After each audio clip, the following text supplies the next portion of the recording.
ஹஸ்வா ஸ்டைலில் டிஃபனுக்கு சைட் டிஷ்ஷாக ஒரு கடாய் சில்லி பன்னீர் செய்யலாமா? ஃபஸ்ட்டு நம்ம தக்காளி, முந்திரி, பச்சை மிளகா அதை அரைச்சி எடுத்துக்கலாம். பன்னீரும் கேப்சிகமும் க்யூபாக கட் பண்ணிக்கோங்க.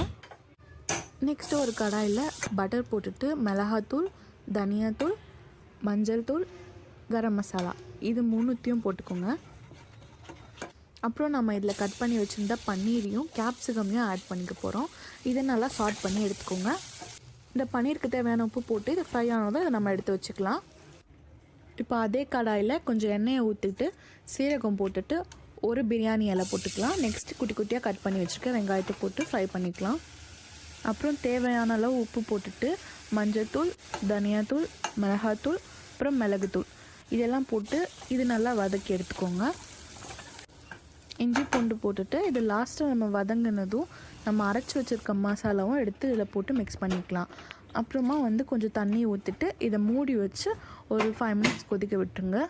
கொதிச்சக்கப்புறம் எண்ணெய்லாம் பிரிஞ்சு வந்துடும். அப்போ நம்ம வதக்கி வச்சுருக்க இந்த பன்னீரையும் கேப்சிகமையும் போட்டு மிக்ஸ் பண்ணிவிட்டு கொத்தமல்லி போட்டு இறக்குனா கடாய் சில்லி பன்னீர் ரெடி. இந்த டிஷ்ஷை நீங்களும் ட்ரை பண்ணிவிட்டு மறக்காமல் என் சேனலை சப்ஸ்கிரைப் பண்ணிக்கோங்க.